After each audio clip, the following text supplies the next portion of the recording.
शुरू करें।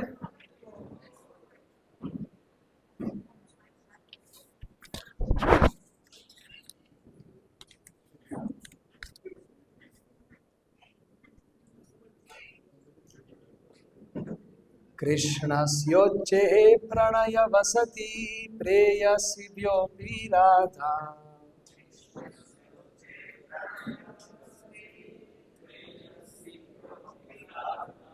कुण्डं चास्या मुनिभिरभितस्तादृक् एव व्यथायि।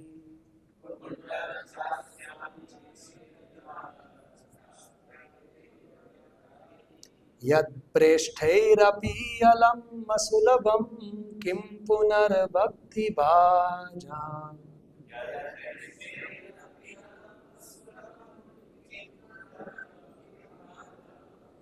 तत्प्रेमेदं सकृदपि सरः स्नातोराविष्करोति।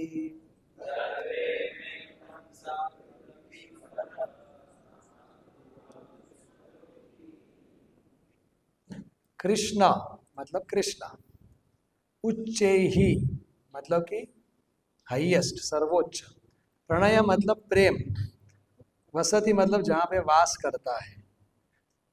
कृष्ण का सर्वोच्च प्रेम जहाँ पे वास करता है वो सभी प्रेयसियों में भी वो श्रीमती राधा रानी है। और वो श्रीमती राधा रानी का कुंड है वो भी कृष्ण को उतना ही प्रिय है। ताद्रिक मतलब उतना ही प्रिय है। अभी तक हर तरीके से ऐसा कौन बताते हैं? अलग अलग मुनि लोग बताते हैं।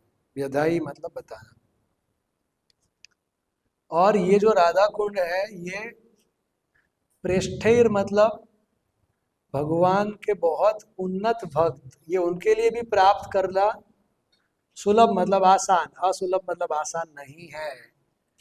तो हमारे जैसे भक्तों की क्या बात करें जो अभी थोड़ा बहुत भक्ति कर रहे हैं। फिर भी अगर कोई सकृत एक बार भी स्नान करता है इस कुंड में तो उसके अंदर श्रीमती राधा रानी और गोपियों, श्रीमती राधा रानी का जो प्रेम है कृष्ण के लिए, उस तरीके का प्रेम हमारे अंदर आविष्ट हो जाएगा। आविष्ट करोती।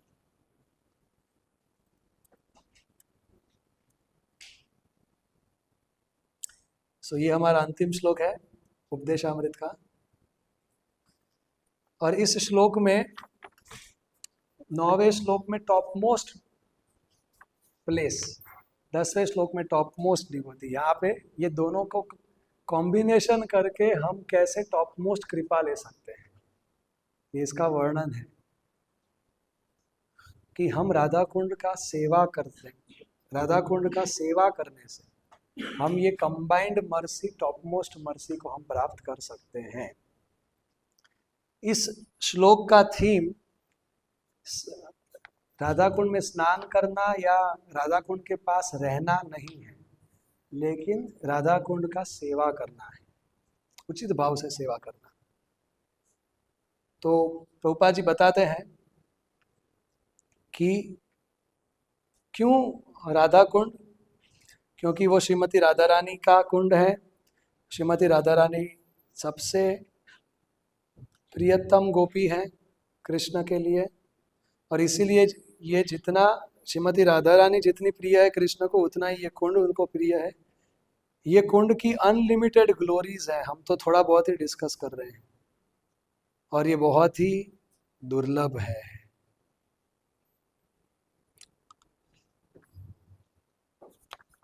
तो हम जब भी, तो शास्त्र भगवान और भगवान से जुड़ी हुई वस्तुओं की महिमा का गान करता है,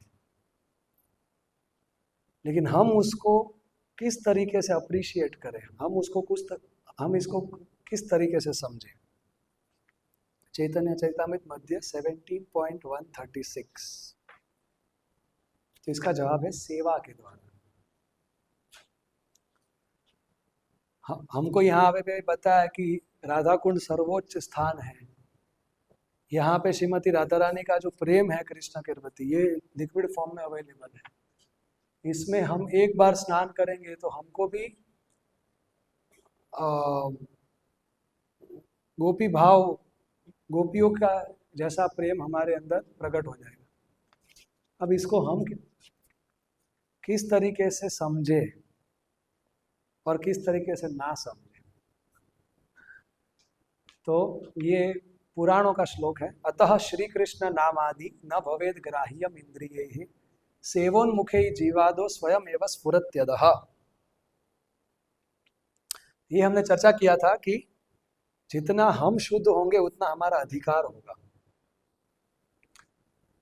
तो इस श्लोक के अंदर भी यही बता रहे हैं कि जो कृष्ण का नाम रूप गुण लीला धाम, अतः श्री कृष्ण नाम आदि न भवेद ग्राह्यम इंद्रिय, ये भौतिक शरीर, भौतिक मन, भौतिक बुद्धि, आध्यात्मिक वस्तुओं को नहीं समझ पा रहा, नहीं अनुभव कर पा रहा, तो कैसे करे? सेवोन्मुख। अभी हम विमुख है, उन्मुख नहीं है, विरुद्ध रूपेण मुख। हमारे हृदय में ही कृष्ण है, लेकिन हम कृष्ण की ओर नहीं देख रहे, हम कृष्ण से दूर देख रहे हैं इस संसार की भौतिक वस्तुओं को। इसीलिए हमारा ध्यान, हमारा चेतना लॉक हो चुका है किसमें? भौतिक वस्तु। अब अगर हमारे सामने आध्यात्मिक जगत से आध्यात्मिक वस्तु इस संसार में प्रकट हो भी जाए हमारे सामने, तो भी क्योंकि हमारी चेतना भौतिक वस्तुओं में इतनी लॉक हो चुकी है कि वो इतनी भौतिक बन चुकी है कि वो आध्यात्मिक वस्तु को परसीव नहीं कर पा रही। तो क्या करने का? जब भगवान देखेंगे कि नहीं, हम भगवान की ओर मुड़ रहे हैं, हम भोग की इच्छा नहीं कर रहे हैं, हम हर परिस्थिति में भगवान की सेवा की इच्छा कर रहे हैं, तो सेवन मुखे जीवा दो, और ये सेवा की शुरुआत होगी जीभ से, हरिनाम लेके और भगवान का प्रसाद ग्रहण करके।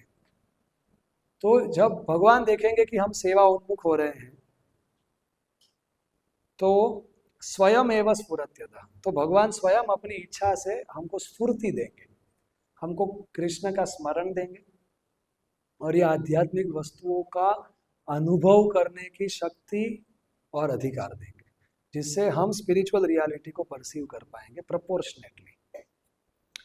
इसीलिए जब हम राधा कुंड का महिमा सुनते हैं, तो कभी कभी ऐसा होता है कि हम भी राधा कुंड जाना चाहिए, दर्शन करना चाहिए, सम्मान पूर्वक स्नान करना चाहिए।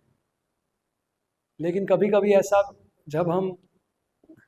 मैंने एक बार सुना था कि एक भक्त आए और बोले कि मैं राधा कुंड गया था, 3 दिन उधर रुका था। तो दूसरे भक्त उनको बता रहे थे कि ओहो, आप तो सर्वोच्च भक्त हो गए, क्योंकि आप सर्वोच्च जगह पे रह के आए, हमारा तो कहाँ नसीब कि हम उधर जाए। और तो केवल उधर जाने से, बहुत बार डुबकियां लगाने से नहीं होगा ये जो इधर बताया गया है। और भक्ति सिद्धांत महाराज हम भक्ति की कल्पनाओं से हमको बाहर निकालते हैं। ये बात बताते कि अगर कोई व्यक्ति की जिसकी इंद्रियां अनियंत्रित हैं, और अगर वो राधा कुंड पे जाके पाप कर्म में लगता है, तो वही राधा कुंड उसके लिए नरक कुंड बन जाएगा। So very heavy. तो पाप कर्म तो खराब है ही, धाम में जाके पाप करना ये तो उससे भी खराब है। और धाम में जाके पाप करना और बाहर से ऐसा दिखाना कि मैं तो भक्त हूं, ये तो सबसे खराब है। तो ऑफ कोर्स हमको पाप कर्म का फल का उतना डर नहीं रहता है जितना हमको डर रहता है कि मैं मेरे गुरु को, मैं भगवान को नाखुश ना कर दूं, अप्रसन्न ना कर दूं। लेकिन फिर भी भक्तों को ये समझ रहना चाहिए, और होता है कि हम कुछ भी कार्य करेंगे उसका परिणाम आता है। तो पॉइंट है कि हमें राधा कुंड को चीपली नहीं लेना है। और ये केवल थियरी नहीं है, ये दुर्भाग्यवश हमारे संप्रदाय में हुआ भी है कि कुछ कभी हमारे इतिहास में कभी ऐसा हुआ है कि और भी ऐसे कुछ अब संप्रदाय है कि जो इसको ऐसे राधा कुंड को अलग भौतिक दृष्टिकोण से देखते हैं और उसको अप्रोच करते हैं। वो लोग ऐसा मानते हैं कि राधा कृष्ण की अंतरंग लीलाएं केवल हमें सुनना नहीं चाहिए, केवल ध्यान नहीं करना चाहिए, लेकिन हमको भी वैसा करना चाहिए, तब हमारे अंदर वैसा भाव आएगा। Now this is disastrous. तो ये ख्याल कहाँ से आता है? जो हमारे उपनिषद हैं वो हमें सिखाते हैं कि जड़ और चेतन, मैटर और स्पिरिट को सेपरेट करो, ये तो आप आपके बंधन से मुक्त होंगे। भक्ति का जो मार्ग है ये हमको सिखाता है कि ठीक है, आप जड़ वस्तु को भगवान की सेवा में लगाइए, इससे आप बंधन से मुक्त होंगे। इसीलिए हमारे रूप गोस्वामी जी हमको युक्त वैराग्य का सिखाए। जड़ वस्तु को भगवान की सेवा में लगाना मतलब स्वादिष्ट वस्तु बनाओ लेकिन भगवान के लिए बनाओ।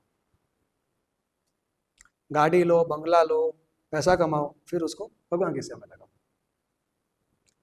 सो मैटर को छोड़ने की जरूरत नहीं है, लेकिन उसको आप भगवान की सेवा में लगाओ। इसीलिए युक्त वैराग्य बताया कि अगर वैराग्य है तो हम उसको भगवान की सेवा में युक्त कर सकते हैं। लेकिन हर जड़ वस्तु भगवान की सेवा में नहीं लग सकती, इसीलिए तो 4 नियम भी बताए गए कि भाई आप तो नो लागे, हम ये सब करने जाएंगे तो हम भगवान के नजदीक नहीं जाएंगे, हम भगवान से दूर जाएंगे।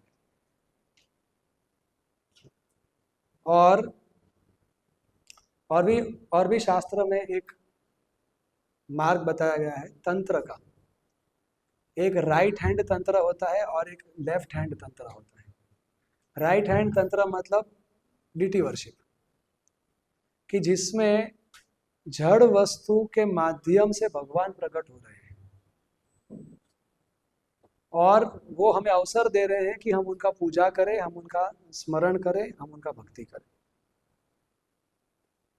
और दूसरी ओर लेफ्ट साइड तंत्र की जो डिस्टॉर्टेड है, अपवित्र है, तामसिक है, वो ऐसा मानता है कि आप कोई भी जड़ पदार्थ को सेवा में लगा के आप उसका आत्म साक्षात्कार कर सकते हैं। तो ये जो लेफ्ट हैंड तांत्रिक लोग होते हैं वो क्या सोचते हैं, ऐसा नहीं सोचना चाहिए, लेकिन वो क्या सोचते हैं कि ये पूरा संसार पुरुष और प्रकृति का डांस है। उनके लिए पुरुष शिव जी है और प्रकृति पार्वती देवी है। और फिर अगर हम भी उनका नकल करें, जैसे कि पुरुष के भाव, जैसे कि मैं नहीं, जैसे कि कोई है,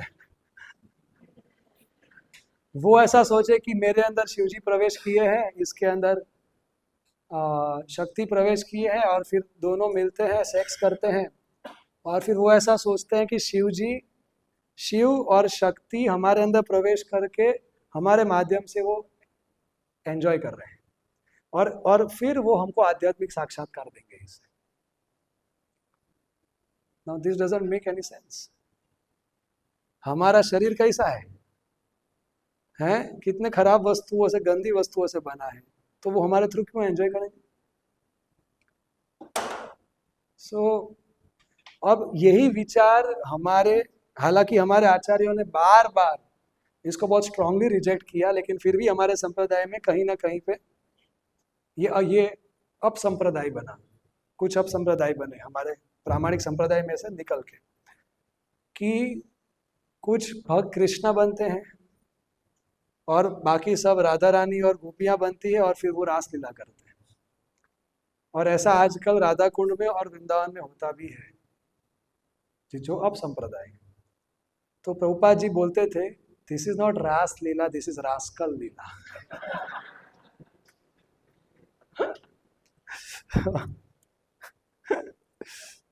शिला प्रभुपाद की।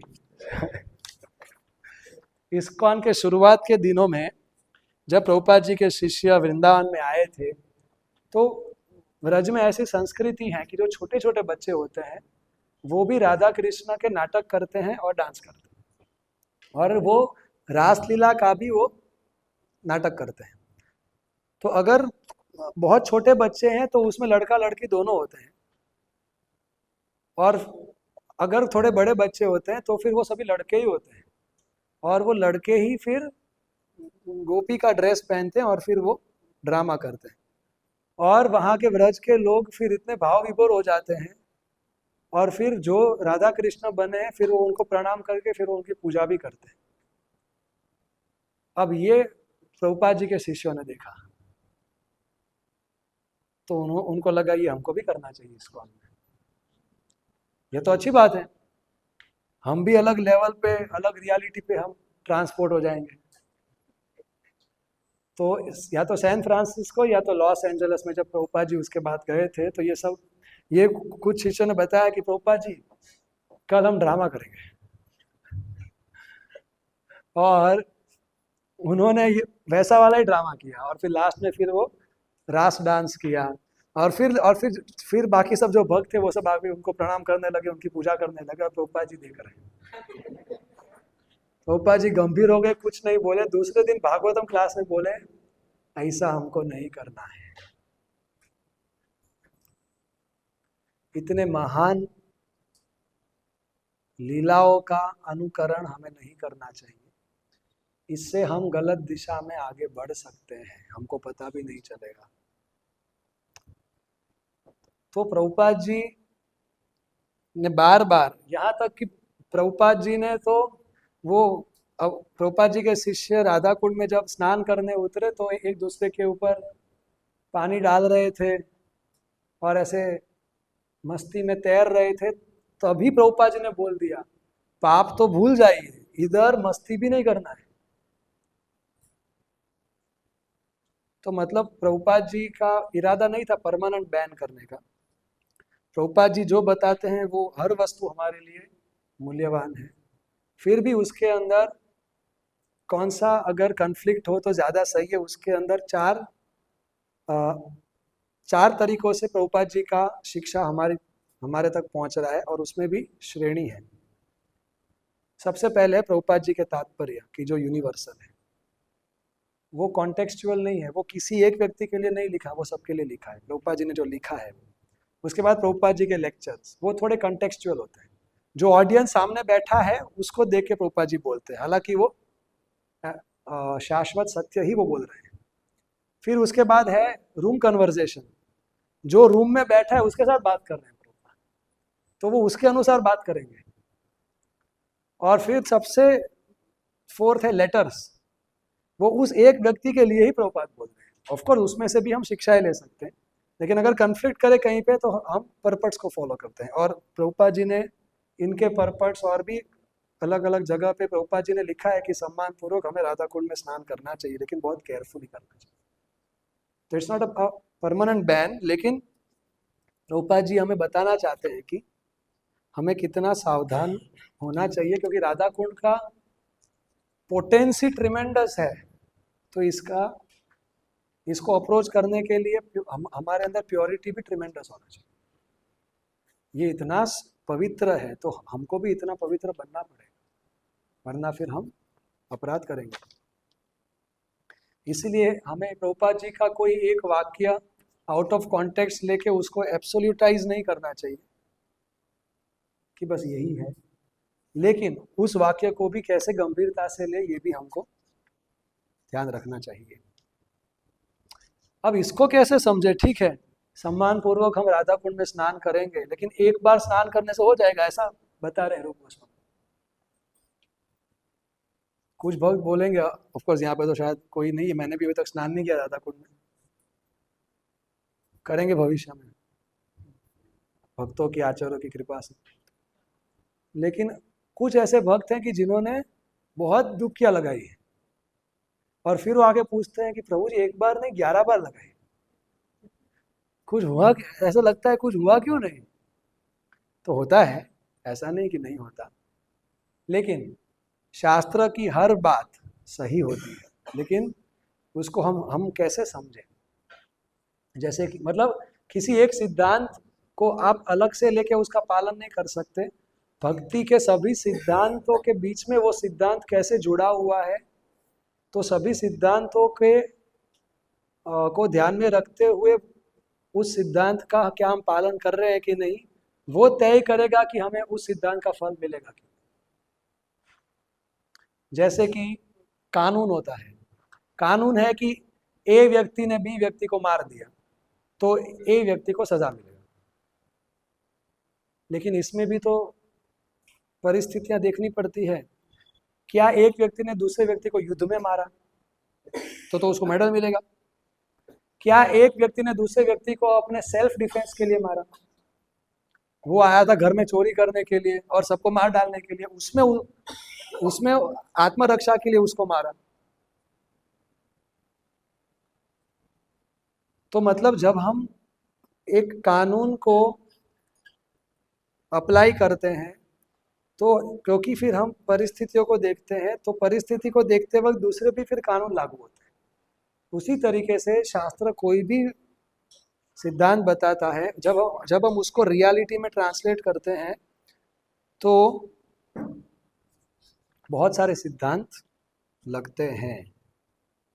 तो कौन कौन से सिद्धांत लगते हैं इस एक बार राधा कुंड में स्नान में? ये सवाल मैंने पूछा था मेरे सीनियर को। मैंने बोला एक बार स्नान करने से हो जाएगा ना? तो उन्होंने मुझे पूछा कि रूप गोस्वामी जी ने राधा कुंड का स्नान 11वें श्लोक में क्यों लिखा, पहले श्लोक में क्यों नहीं लिखा? अगर एक बार स्नान करने से हो जाता तो फिर पहले ही श्लोक में लिख देते रूप गोस्वामी जी, राधा कुंड में जाके स्नान करो।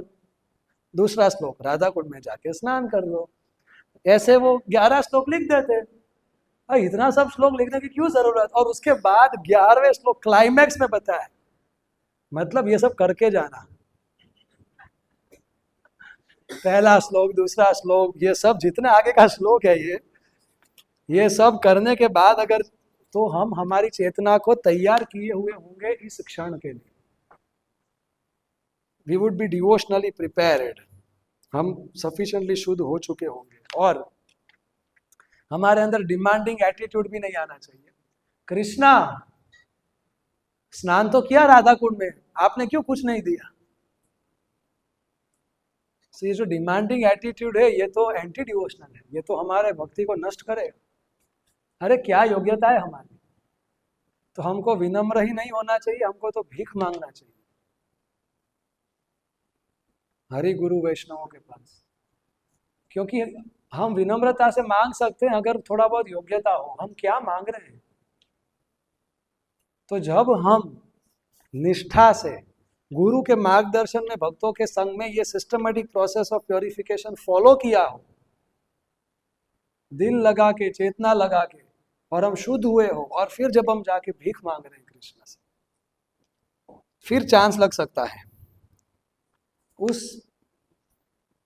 उचित भाव में जब हम स्नान करें राधा कुंड में तो हमें अवश्य ये फल प्राप्त होगा। अब हम थोड़ा श्रीमती राधा रानी और कृष्ण के बीच का जो प्रेम क्या है और क्या नहीं है इसको समझते हैं कि राधा कुंड क्यों टॉप मोस्ट है, क्योंकि श्रीमती राधा रानी का ये कुंड है और श्रीमती राधा रानी टॉप मोस्ट भक्त है। तो श्रीमती राधा रानी टॉप मोस्ट भक्त क्यों? क्योंकि उनके अंदर सबसे ज्यादा प्रेम है कृष्ण के। तो अभी हमने चर्चा किया कि ये कोई पुरुष स्त्री वाला प्रेम है नहीं, तो ये क्या है? तो भगवत गीता में भगवान बताते हैं 15वें अध्याय के पहले श्लोक में, ऊर्ध्व मूलम अधः शाखा, ये जो संसार है ये ओरिजिनल आध्यात्मिक संसार का प्रतिबिंब है, मतलब ये रिफ्लेक्शन है, ये ऊर्ध्व मूलम। ये भौतिक संसार ऐसा वृक्ष है कि जिसके मूल ऊपर है और शाखा नीचे है। तो मतलब कि ये ऐसा पेड़ का प्रतिबिंब है जिसका मूल नीचे है और शाखा ऊपर है, वो आध्यात्मिक जगत है, इसका रिफ्लेक्शन है। तो इधर जो सबसे मतलब ऊपर जो सबसे ऊपर है वो जब रिफ्लेक्ट होता है तो ये सबसे नीचे माना जाता है। तो मतलब ये जो पुरुष स्त्री का ये जो इमोरल व्यभिचार का जो भाव है, ये यहाँ पे जितना नीच माना जाता है, ऊपर उतना ही सर्वोत्कृष्ट माना जाता है, वो टॉप मोस्ट माना जाता है, क्योंकि ऊपर हर वस्तु प्योर है। आध्यात्मिक जगत में हर वस्तु शुद्ध है, दिव्य है। ये सब प्रकृति के गुणों के प्रभाव से परे है। अब हर धर्म एक चीज तो बताता है कि ये जो पुरुष स्त्री का आकर्षण है, तो ये इसको हमें रेगुलेट करना चाहिए विवाह के माध्यम से, लेकिन फिर भी हमको सावधान रहना चाहिए, क्योंकि अगर हम आध्यात्मिक रास्ते में आगे बढ़ना चाहते हैं तो ये पुरुष स्त्री का आकर्षण हमको भ्रमित कर सकता है। लेकिन ऐसा क्यों है? आखिर ये पुरुष स्त्री का आकर्षण इस संसार में आया कहां से? और ठीक है भाई, आप बोल रहे हो ये नहीं करना है, तो फिर क्या करूं मैं? What is the alternative? ये दो सवालों का जवाब वैदिक शास्त्र के अलावा और कोई धर्म नहीं बताता। अगर मेरे सामने आम है, केसर आम है, और अगर कोई मेरे को बोले देखो नहीं खाना है, तो फिर मैं क्या बोलूंगा? मैं हूं, आम है, तो तू कौन है? तुम क्यों मेरे को मना कर रहे हो? लेकिन अगर कोई उसको समझाए कि ये जो तुम आम देख रहे हो ना, ये प्रतिबिंब है, ये नदी है, इधर घुसोगे तो सिर फूटेगा और कुछ नहीं मिलेगा। ऊपर देखो, ये ऊपर पेड़ दिख रहा है, इसके ऊपर चढ़ना पड़ेगा, और ये जो आम है ये ऊपर है, इसको तोड़ के फिर खाओ। तो शायद हम सोचे कि भाई बात में दम है। तो हमारा सनातन धर्म इतना महान है, विशेष करके हमारा भक्ति का ट्रेडिशन, कि इन्होंने हमको समझाया कि ये ओरिजिनल पुरुष स्त्री का ये जो आकर्षण है, पुरुष और प्रकृति का आकर्षण, ये आध्यात्मिक जगत में है, और ये उसका प्रतिबिंब है। क्योंकि ये प्रतिबिंब है, इसलिए इसमें अशुद्धि है, और इसलिए ये हमारे बंधन का कारण बनता है, ये हमारे दुख का कारण बनता है। हम सब वो भगवान के अंश हैं, तो हम सब इधर इनकम्प्लीट हैं, भगवान को भूल के, भगवान से हमारा कनेक्शन छूट गया है। अब एक इनकम्प्लीट दूसरे इनकम्प्लीट के साथ आएगा तो वो कंप्लीट नहीं होगा, वो इनकम्प्लीट स्क्वायर हो जाएगा। अगर कंप्लीट होना है तो उसको एक इनकम्प्लीट जीव को कंप्लीट होल कृष्णा के साथ प्रेम करना पड़ेगा, तभी वो कंप्लीट होगा। अगर इस संसार में पुरुष और स्त्री एक साथ आते हैं तो भी उनको बीच में कृष्ण को रखना है, then things will be better. फिर भी ये रिश्ते इटर्नल नहीं है। एक आत्मा के लिए कृष्ण के साथ जो प्रेम है यही शाश्वत है, और यही उसके हृदय को संतुष्ट कर सकता है। सो आखिर ऊपर ये राधा कृष्ण का प्रेम क्या है? आखिर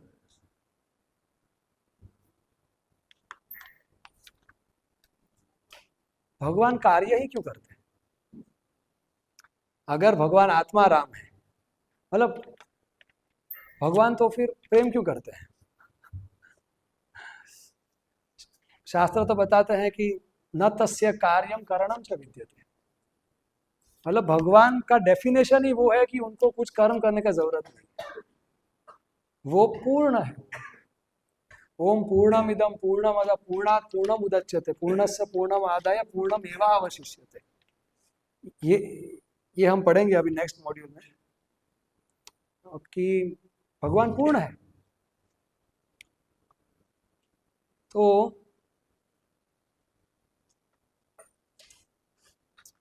हमने कल देखा था कि कृष्ण भगवान है और राधा रानी भी भगवान है, लेकिन वो एक ही भगवान दो रूप में इसलिए डिवाइड हुए हैं। राधा कृष्ण एक आत्मा दुई देहधारी अन्यो अन्य विलास करे आस्वादन कर, ये प्रेम का आदान प्रदान करने के लिए ये एक ही भगवान दो रूप में प्रकट हुए हैं।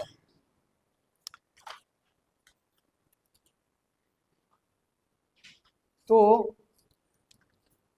भगवान एक से दो रूप में इसलिए प्रकट हुए, ऐसा नहीं कि वो इनकम्प्लीट है, लेकिन वो अपनी कंप्लीटनेस को शेयर करना चाहते हैं। वो जो पूर्ण है उसका जो आनंद है वो दूसरे को देना चाहते हैं। इसीलिए इस संसार में जो हम देखते हैं तो हमारे अंदर कुछ कमी है, कुछ अपूर्णता है, उसको पूरा करने के लिए हम रिश्ते बनाते हैं। आध्यात्मिक जगत में भगवान रिश्ते बनाते हैं, रिश्ते निभाते हैं, उनको कुछ जरूरत है इसके लिए नहीं, वो खुद जो संतुष्टि का अनुभव कर रहे हैं उसको बांटने के लिए, इसलिए वो अलग है। और लेकिन भगवान कार्य ही क्यों करते हैं अगर भगवान पूर्ण है तो कुछ ग्रीक फिलोसोफर्स ऐसा बताते हैं कि भगवान भगवान का concept is like a frozen perfection. अगर भगवान पूर्ण है तो अगर अभी वो कुछ करेंगे तो पहले वो पूर्ण नहीं थे, और क्योंकि वो पूर्ण है इसलिए अभी वो कुछ नहीं करेंगे, तो भगवान ऐसे ही रहेंगे जैसे हैं वैसे, फ्रोजन फ्रोजन परफेक्शन। जैसे कि कोई पेंटर होता है, चित्रकार, वो पेंटिंग कर रहा है और फिर एक क्षण पे वो अटक जाएगा। अब मैं यहाँ से एक पीछे ज्यादा मारूंगा तो पेंटिंग बिगड़ जाएगी, और इससे एक अगर कम होता तो इतना अच्छा नहीं लगता। So that is frozen perfection. बस अब ये ऐसा ही रहना चाहिए। तो ये लोग ऐसा मानते हैं कि भगवान परफेक्ट है, अब वो कुछ नहीं करेंगे। तो अगर हमें बताया जाए कि भगवान ऐसे ही खड़े रहेंगे हमेशा के लिए, it's not, it doesn't look so practical and so exciting and so emotionally appealing. Of course Krishna is all attractive, हम ऐसे ही हम कृष्ण को देखते हुए हम इटरनली खुश रह सकते हैं, बट स्टिल हमारे शास्त्र बताते हैं कि द परफेक्ट, कि भगवान की पूर्णता क्या है, कि वो प्रेम के अंदर पूर्ण है। The perfection of God is the perfection of his love. पिक्चरों में दिखाते हैं कि लड़के लड़की ने एक दूसरे को देखा और आसपास का सब दुनिया थम गया। आई डोंट नो, ऐसा तो नहीं होता होगा, लेकिन ये थोड़ी प्रेम की पूर्णता है कि वो एक दूसरे की आंखों में खो गए हो। प्रेम की पूर्णता ये है, हमारे शास्त्र बताते हैं कि आसपास की हर वस्तु वो दोनों के बीच का जो प्रेम है उसके अंदर सहयोग कर रही है, उसको ज्यादा मीठा कर रही है, उसको ज्यादा गहरा कर रही है, उसको उस प्रेम को ज्यादा बढ़ा रही है, और वो गोलोक वृंदावन है। भगवान और उनके भक्तों के बीच का जो प्रेम है उस प्रेम को बढ़ाने में भगवान एक्सपर्ट है, वो भगवान का परफेक्शन है। और गोलोक वृंदावन का हर वस्तु, हर व्यक्ति ये भगवान और भक्तों के बीच के प्रेम को कैसे बढ़ाए इसी में लगा हुआ है। इवन कुछ अगर बाधा भी दिखे तो वो भी बाधा उस भगवान और भक्त के बीच में प्रेम को बढ़ाने के लिए ही होता है आध्यात्मिक जगत में। सो इसीलिए उसको लीला बोलते हैं। लीला मतलब कि जो केवल आनंद के लिए, कि वो केवल आनंद से निकलता है और उससे केवल आनंद मिलता है। और बलदेव विद्याभूषण अपने गोविंद भाष्य में इसको समझाते हैं कि जैसे कोई डांस करता है तो डांस खुशी के लिए नहीं किया जाता, व्यक्ति खुश है इसीलिए वो उसको करता है। तो सिमिलरली भगवान आत्मा राम है, भगवान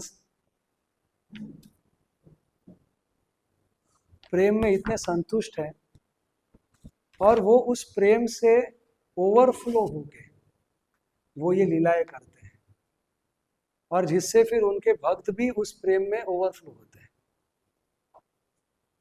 और वो सभी भक्तों में टॉप मोस्ट है श्रीमती राधा रानी। तो हमें, जब हम राधा कृष्ण के प्रेम को देखें तो हमें भगवान और भक्त को देखना है, और ये सर्वोच्च प्रेम का आदान प्रदान क्लाइमैक्स पे चलता ही रहता है, और वो क्लाइमैक्स बढ़ता ही जाता है, बढ़ता ही जाता है, और वो शाश्वत समय के लिए बढ़ता ही जाता है, और आसपास की हर वस्तु इस प्रेम को बढ़ाने में लगी हुई है। ये है राधा कृष्ण का प्रेम गोलोक वृंदावन में। और श्रीमती राधा रानी कृष्ण के ही विस्तार है, और जितनी भी गोपियां हैं ये श्रीमती राधा रानी के ही विस्तार है। इसीलिए अगर हम तत्व की दृष्टि से देखें तो कृष्ण अपनी परछाई के साथ ही डांस कर रहे हैं, अपने ही विस्तार के साथ, जिसको परकाया व्यू बोलते हैं टेक्निकली। तो उनके साथ ही भगवान कृष्ण लीला कर रहे हैं। So this has nothing to do with this body based materially motivated relation. इस संसार में जो स्त्री पुरुष का जो आकर्षण है वो शरीर के आधार के ऊपर होता है और वो स्वार्थ के लिए होता है। लेकिन ये जो परम सत्य भगवान कृष्ण जो दिव्य स्तर पे प्रेम का आदान प्रदान करते हैं वो निस्वार्थ होता है। और प्रेम की पूर्णता क्या है कि उस प्रेम को बढ़ाने में जो भी वस्तु बाधादायक बन सकती है, या तो उसको भूल जाओ या तो उसको हटा दो। तो ये काम गोलोक वृंदावन में योग माया करती है। राधा रानी और मतलब गोपियां और कृष्ण के बीच के प्रेम को बढ़ाने के लिए कृष्ण को योग माया भुला देती है कि वो भगवान है, और गोपियों को भी योग माया भुला देती है कि कृष्ण भगवान है। And this is the perfection of love.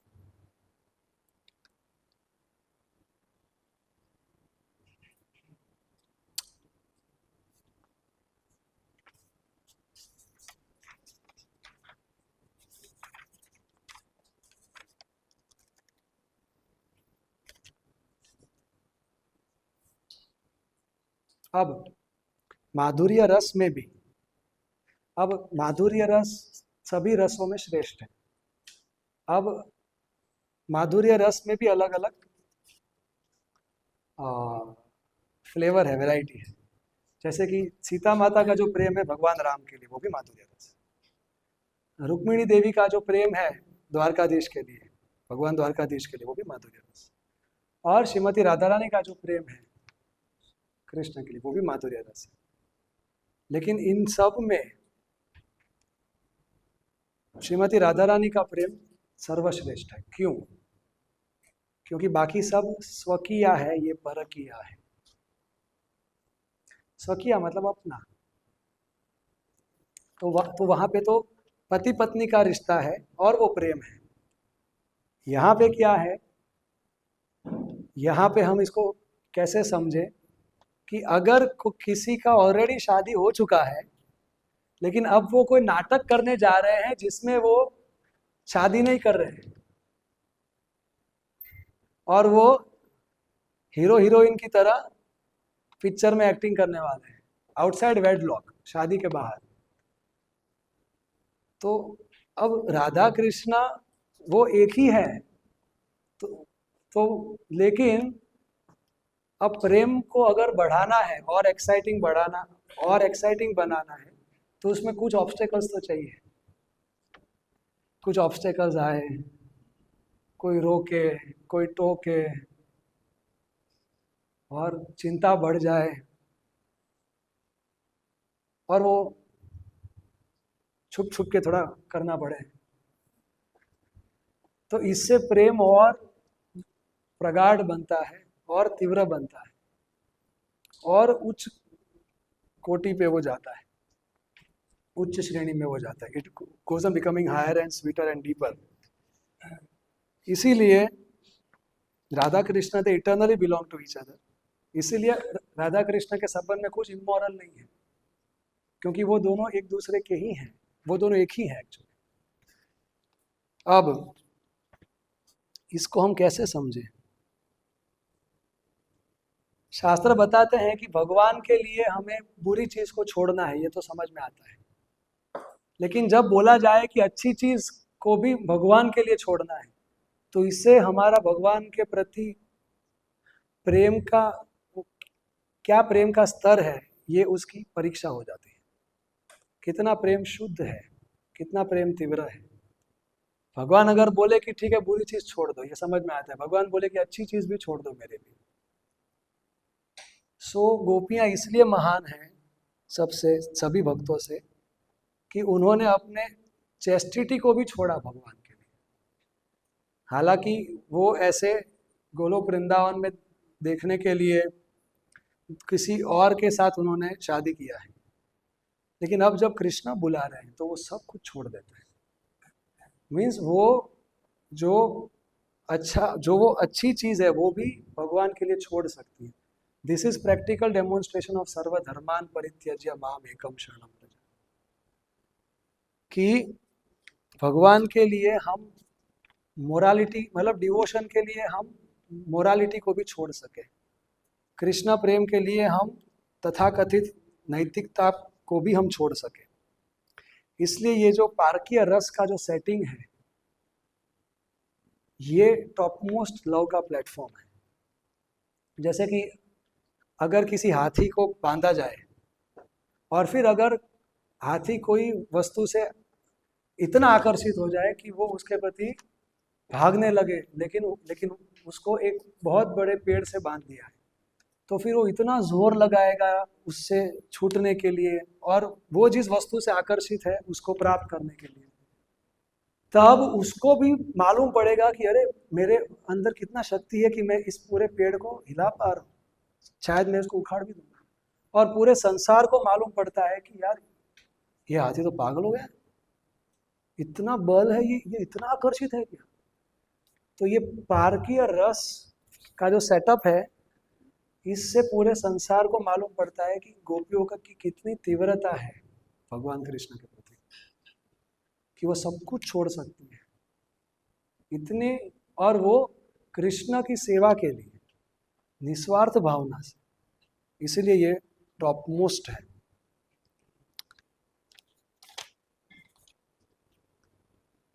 और ये प्रेम पारकीय रस वाला, ये चैतन्य महाप्रभु इस संसार को भेंट में देने के लिए आए हैं। और यही प्रेम हमको प्रभुपाद जी देने के लिए आए हैं। और इसी प्रेम के बारे में रूप गोस्वामी जी यहाँ पे उपदेशामृत में हमको बता रहे हैं कि हम कैसे उस प्रेम को प्राप्त करें। सो परपट में प्रभुपाद जी लिखते हैं कि भक्ति विनोद ठाकुर बता रहे हैं कि जो उन्नत भक्ति में इंटरेस्ट रखते हैं, कि जो सखीज और मंजरीज के भाव में भगवान की सेवा करना चाहते हैं, तो उनको चैतन्य महाप्रभु ने जैसे भक्ति सिखाया वैसा भक्ति करना चाहिए। लेकिन उनके लिए उनको उत्सुक रहना पड़ेगा। उत्सुक मतलब कि जो जिसको वो परछाई वाला आम खाने में कोई इंटरेस्ट रहा ही नहीं है, उसको अब केवल वास्तविक आम ही खाना है, चाहे कुछ भी हो जाए, उसके लिए ये भक्ति है। और बाकी ये ऑर्डिनरी भक्तों को नहीं मिलता। और कैसे? सेवा करने से। और उस सेवा भाव से जब हम स्नान करें तब हमें ये भाव प्राप्त हो सकता है। कौन सा भाव मिलेगा?